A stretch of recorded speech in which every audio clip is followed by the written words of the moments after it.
pour cette seconde vidéo sur les allergies, dont va nous parler le docteur Pascal Vessy, à la retraite, mais toujours en activité pour exprimer des connaissances qu'il a largement pratiquées de par son expertise. Et nous allons donc travailler sur l'aspect phyto, c'est-à-dire les plantes et dans tous leurs états, que ce soit des plantes en décoction, en infusion, la gémothérapie, les huiles essentielles, et vous allez avoir un tas d'éléments pour pouvoir penser à une autre manière de traiter vos allergies. La dernière fois, le docteur Odile Marty vous a parlé de l'allergie et de l'homéopathie familiale, bien entendu, et vous a donné quelques tuyaux, quelques conseils. Cette fois-ci, c'est le docteur Pascal Vessy qui est à la manette. Et je vais lui donner la main, mais tout d'abord, je voudrais rappeler rapidement, et lui-même va le faire, quelques points de définition. L'étymologie de l'allergie, c'est lui qui va le faire, et l'histoire un peu de l'allergie, puisque c'est une découverte relativement récente. À la fin de ce petit parcours, je vous dirai quelques mots sur des techniques employées dans le domaine des interventions non médicamenteuses grâce à la PNL et à l'hypnose relative aux allergies. Donc vous allez avoir et l'ensemble des médecines intégratives, homéopathie et phytoaromathérapie, et aussi un aspect non médicamenteux grâce à la PNL et à l'hypnose. Voilà, je donne la main maintenant à ce cher Je docteur. peux prendre le Et micro je, en même temps que la main. Il vaut mieux prendre la main et le micro. Non, je pas prends la la main et le micro. Non, non, pas la main parce qu'elle n'est pas à moi. Simplement vous dire bonjour d'abord, je suis ravi de vous retrouver. Je ne voudrais pas faire redondance avec ce que le docteur Odile Marty vous a dit la dernière fois sur l'homéopathie et les allergies, mais la redondance est bonne en pédagogie, dit-on, donc même si vous entendez certaines choses deux fois, ce n'est pas mauvais. D'ailleurs, même le fait que vous sachiez qu'elles ont été dites une fois, c'est que vous les avez retenues. Alors, je veux simplement apporter, parce que c'est mon dada, un petit point sur l'étymologie du mot allergie. Est-ce que vous y avez réfléchi? Non. Alors, c'est une étymologie latine qui était un petit peu bidouillée à la linguistique moderne et qui veut dire al, l'ergo, hein, ça veut dire action autre. Ergo, vous retrouvez ce mot dans ergonomie, énergie, hein, c'est parti du mot énergie, c'est l'énergie qui est en dedans, ergo. Hein, et l'idée c'était quelles sont les actions sur notre corps qui sont provoquées par d'autres choses que nous-mêmes. Donc ce sont des définitions qui ont été apportées par un homme et une femme du début du XXe siècle. C'était un pédiatre allemand, et ils ont découvert, je pense, le concept d'allergie à la lumière des pollutions nouvelles qui arrivaient avec le XXe siècle, à la lumière des produits qui sont manipulés dans notre nourriture, dans notre vie de tous les jours, et on s'est rendu compte que nous avions extrêmement d'allergènes, comme il est dit, c'est-à-dire de produits qui sont allergisants, xénallergènes, c'est-à-dire des allergènes venant de l'extérieur qui allaient nous agresser. Et notre système immunitaire est très soumis à rude épreuve avec tout ça. Le docteur Odile Marty vous a parlé la dernière fois du principe des immunoglobulines de type E que notre organisme sécrète par les lymphocytes de type B, je ne vais pas en faire trop, ne vous inquiétez pas, et ces immunoglobulines de type E, les IgE, sont impliquées dans l'allergie en déclenchant au niveau d'une race de cellules qui s'appelle les mastocytes des médiateurs de l'allergie, qu'on appelle le principal, vous le connaissez, on l'appelle l'histamine. Il existe également, et je ferai très court dans ce petit domaine technique, il existe également des lymphocytes dont vous avez entendu parler, qui sont sur votre formule sanguine si vous allez au laboratoire. Et les lymphocytes ont toutes sortes d'actions, toutes sortes de départements de travail, et certains, qui sont des lymphocytes de type T, ont T4, plus exactement, c'est une variété, ne vous inquiétez pas avec ça, ont comme action de stimuler les lymphocytes de type B, une autre variété de lymphocytes, pour sécréter des immunoglobulines de type E. Mais il existe également des lymphocytes dits régulateurs. Il y a des lymphocytes facilitateurs, mais il y a aussi des lymphocytes régulateurs, c'est-à-dire qui sont freinateurs en fait d'une réaction. Et l'on pense, certains en tout cas chercheurs, pensent que les gens qui manifestent des allergies sont des gens qui n'ont pas ou peu de lymphocytes régulateurs, c'est-à-dire qui empêchent au fond que le système s'emballe. J'ai une question. Oui, que le système s'emballe et qu'il y a un embrasement inflammatoire qui est dû au manque de régulation. Et vous parlez de lymphocytes. Moi, j'entends beaucoup parler d'anticorps en ce moment. Et est-ce que lymphocytes et anticorps, il y a un lien, ou est-ce que ce sont des éléments du corps différents? Alors, ce sont... Vous voyez, je fais le... Oui, oui, ils sont ils sont en lien, C'est effectivement. Les anticorps sont sécrétés par des lymphocytes qu'on appelle de type B, parce qu'ils viennent de la moelle osseuse, bone marrow en anglais, et les lymphocytes de type T sont appelés ainsi parce qu'ils font ce qu'on appelle leur capacitation par le thymus, cette glande peut-être que vous connaissez, qui est là, juste au-dessus du cœur, derrière le manubrium sternal. C'est l'école des lymphocytes. C'est l'école des lymphocytes, oui. On les organise en commando à cet endroit-là et on leur désigne leur ennemi. Et alors ils ont un lymphocyte à un ennemi. Il n'en fait pas plusieurs. Et ainsi, un anticorps.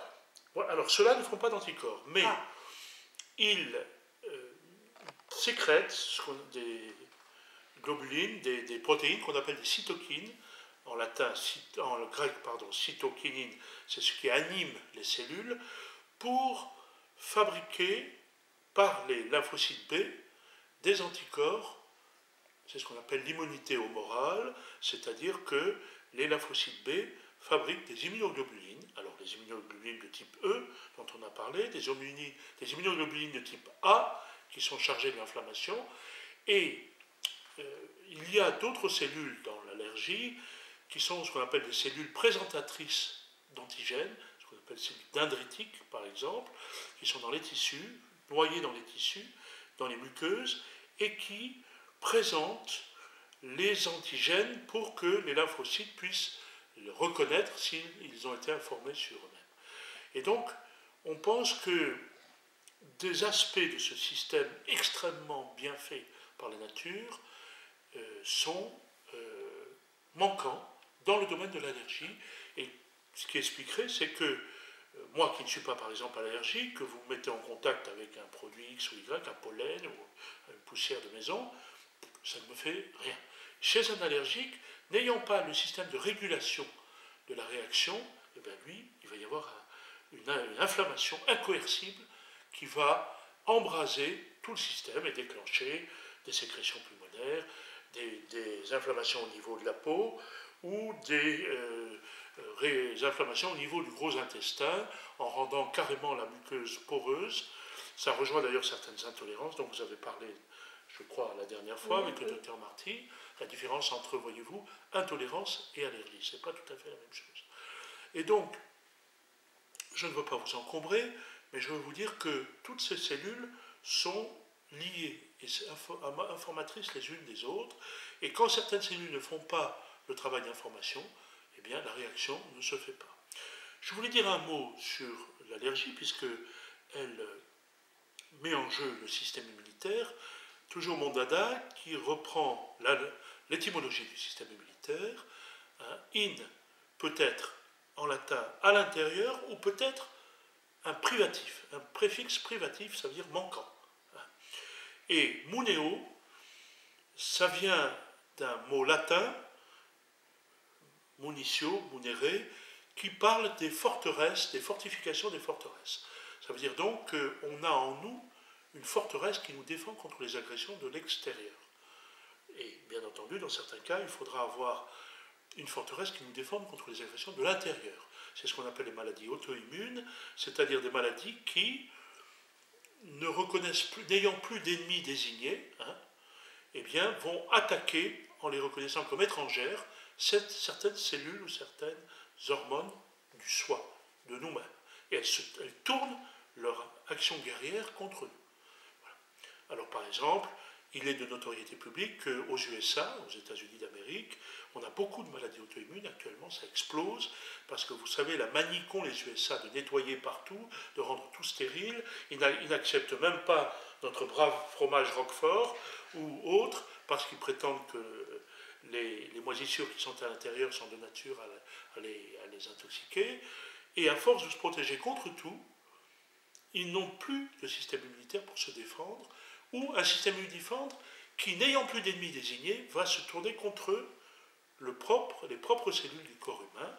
Mais à ce moment-là, l'excès de lavage de mains et l'excès de port de masque risque de conduire au même type de problématique, hein, en toute logique, hein, il me semble. En toute logique, notre système immunitaire va être affaibli. Affaibli, ça l'affaiblit.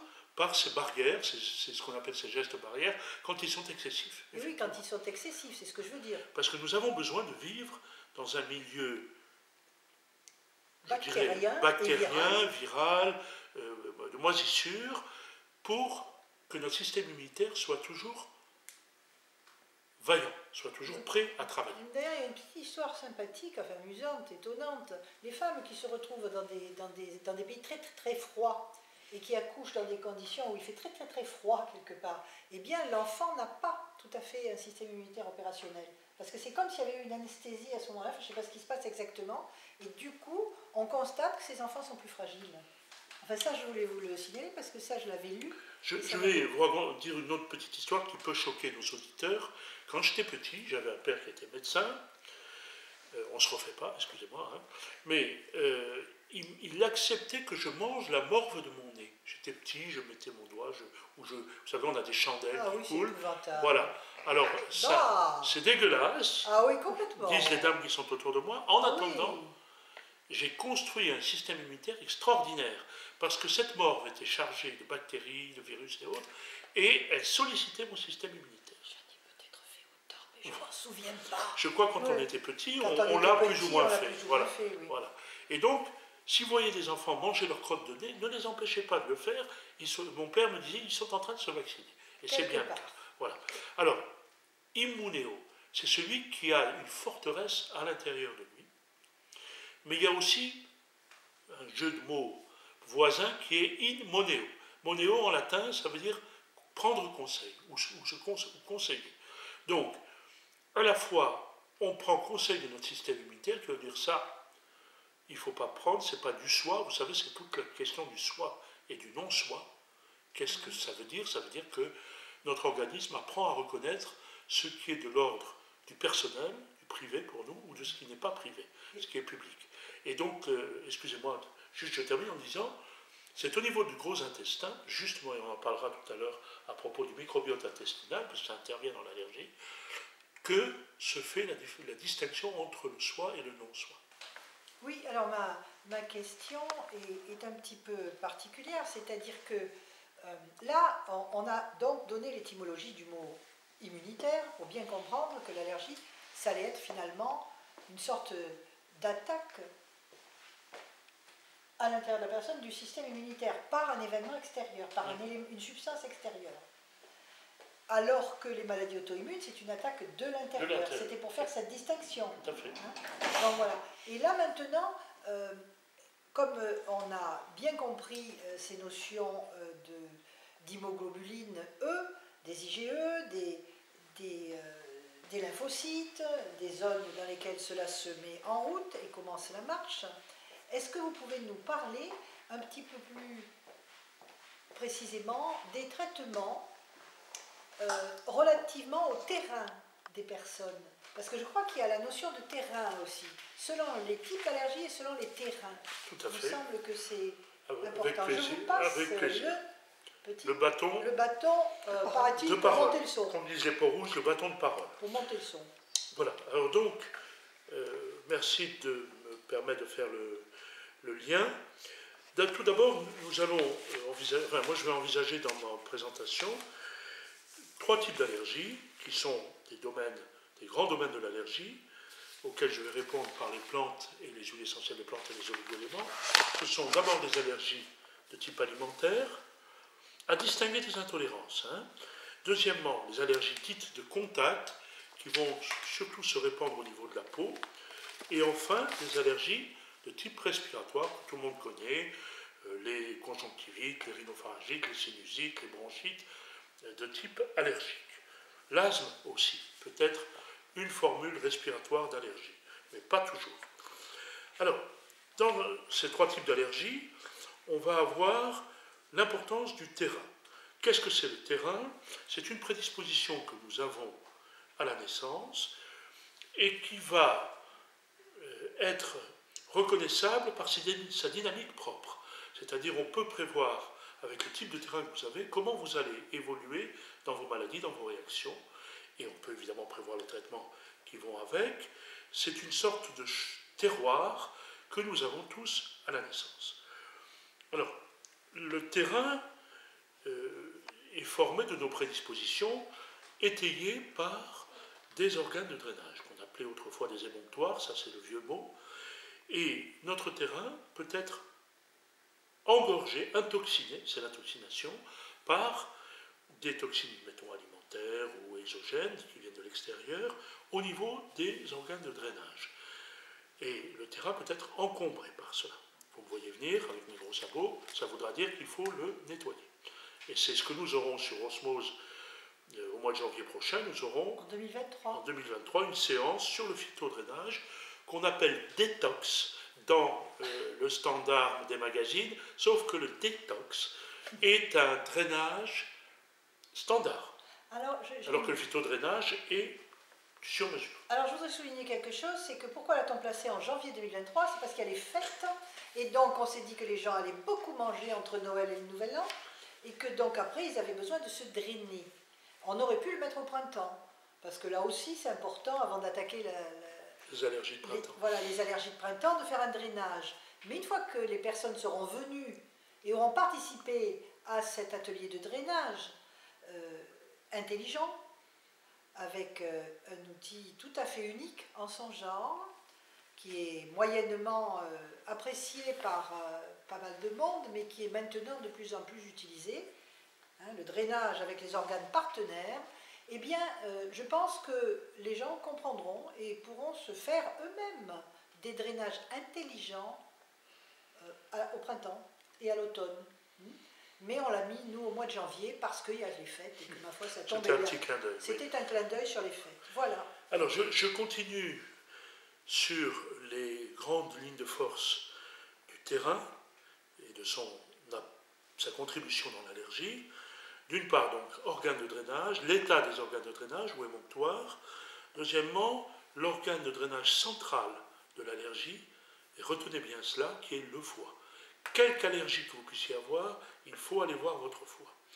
Et en troisième position, alors j'avais expliqué dans d'autres vidéos que je vous invite à voir sur le site d'Osmose Formation, c'est qu'il faut aller voir également l'état ou le niveau de tonus du système orthosympathique, du système nerveux autonome, parce que tout ce qui est inflammation est sous la régulation de l'orthosympathique, et que si la personne a un orthosympathique qui est en alerte en permanence, ça va faire fléchir le terrain. Voilà. Donc, Si je peux me permettre, oui, et de sûr. là l'intérêt des interventions non médicamenteuses qui permettent de faire baisser le niveau de stress et du coup de faire diminuer l'impact de l'orthosympathique. Tout à fait. Alors, je vais maintenant rentrer dans le vif du sujet dont vous m'avez parlé, c'est-à-dire quels sont les outils que nous avons en médecine par les plantes médicinales, en aromathérapie qui est la médecine par les huiles essentielles de distillation de plantes médicinales, et j'ai ajouté personnellement l'oligothérapie, c'est-à-dire les oligoéléments qui peuvent nous aider dans ce cas-là. Alors, dans le domaine des soins naturels, la règle de base dans toute allergie, et on ne vous le répétera jamais assez, c'est de s'occuper du foie, de drainer le foie, de le nettoyer. Pour cela, en phytothérapie, vous pouvez utiliser des feuilles d'artichaut, par exemple, sous forme de tisane, une infusion de 8 à 10 minutes. Hein. Ensuite, vous pouvez utiliser, s'il y a un engorgement de la vésicule biliaire, du radis noir, que évidemment vous pouvez manger en hors d'œuvre. Hein. D'ailleurs, c'est très bien de le manger cru. Et ce sont des racines, c'est une racine de radis noir, bien sûr. C'est très bon avec une tranche de saucisson, une tranche de radis noir, c'est très très bon. J'ai rien entendu. Ah bon, moi, je le mets avec du beurre. Bon, cœur, c'est beau aussi. il y a la croque au sel. Ensuite, troisième plante du palmarès pour le foie, c'est le bol d'eau. Et le bol d'eau, vous pouvez le faire avec ses feuilles en tisane. C'est une plante extrêmement diversifiée pour tous les problèmes de foie. Et j'en ai ajouté une quatrième, je ne veux pas vous encombrer, qu'on appelle le chrysanthellum. Le chrysanthellum, C-H-R-Y, dans son nom complet, Chrysanthellum americanum, dont on prend la plante entière également, et il est bon d'essayer de la trouver sous forme galénique, c'est-à-dire sous forme d'une préparation qui s'appelle l'extrait fluide. C'est la forme la plus puissante pour le traitement par les plantes. Voilà donc artichaut, radis noir, bol d'eau et chrysanthellum. Et il y en a bien d'autres. D'ailleurs, au cours de mon entretien, j'en parlerai. Les oligoéléments. Eh bien, le grand oligoélément du terrain allergique, c'est le manganèse. Et vous avez des oligoéléments complémentaires, comme le cobalt, pour les gens qui sont à l'âge mature, qui font des allergies après la cinquantaine, sous forme de manganèse cobalt. Et également, vous avez le soufre. Le soufre qui vient accompagner ces deux autres oligoéléments. Pour l'aromathérapie, donc on peut utiliser également dans les allergies avec les huiles essentielles. Ma chouchoute, moi, c'est la lavande fine, la lavande à feuilles étroites qui pousse en altitude moyenne, parce qu'il y a une lavande fine qui pousse en haute altitude, ce n'est pas la même. Et cette lavande fine, elle va, d'ailleurs nous en diffusons, pour vous dire que nous suivons nos propres conseils, nous en diffusons sous cette forme-là. Pour les personnes allergiques, vous pouvez l'avoir sur une table à manger, sur un... Mais pas plus d'une heure. Non, mais pas plus d'une heure, voilà, parce qu'on sent bien la lavande là. Donc, la deuxième que je vous propose, c'est le genévrier commun. Juniperus communis en latin, qui va avoir une action sur le foie, sur les reins, sur la vésicule. Ensuite, je vous propose l'huile essentielle de carotte. Alors, vous allez me dire, ah bon, on peut distiller les carottes? Oui, non, mais il ne s'agit pas de la carotte cultivée, de couleur rose-orangée, que vous mangez en salade ou en râpé. C'est une carotte sauvage dont il est question, qui est une ombellifère et qui a une petite racine très fine, relativement ligneuse et très dure, avec une odeur relativement aromatique. Donc il s'agit d'une espèce de carotte générique, sachant que la carotte cultivée que vous mangez dans vos plats de crudités, c'est une sous-espèce. Bon, je dis ça pour les foules botaniques. Hein. Ensuite, la dernière huile essentielle que je vous conseillerais, c'est une huile essentielle de romarin, Rosmarinus, sous une forme dont je parle assez peu parce que tous les romarins ont la même action à la base, comme le thym à la base. C'est le romarin à chémotype verbenone. C'est-à-dire, chémotype, ça veut dire type chimique. Il y a, parmi certaines plantes aromatiques, en particulier dans la famille des lamiacées, ex-labiées, il y a des plantes qui ont des types chimiques différents et dans ce cas-là, c'est un romarin dit à verbenone qui sera très utile. Et j'aboutis au dernier paragraphe, qui est la gémothérapie, dont vous a parlé Marguerite. C'est l'utilisation des tissus jeunes de plantes, jeunes pousses, chatons d'arbres, mais aussi bourgeons. Et bien là, nous aurons à nouveau le bourgeon de romarin, bien évidemment. Hein. La puissance de vitalité du bourgeon va nous être très utile. Ensuite, vous avez les jeunes pousses de citronnier, hein, qui vont être très utiles. Vous savez l'importance du citron quand on est barbouillé au niveau du foie. Et enfin, je vous proposerai le bourgeon de ronce, la jeune pousse de ronce, qui peut être très utile en cas d'inflammation. Voilà. Je ne sais pas si on peut parler encore un petit peu, peut-être. Alors, les allergies alimentaires. Alors, peut-être pourrions-nous faire une petite pause et faire une deuxième vidéo sur les types d'allergies. Moi, je crois. Donc, nous allons arrêter là.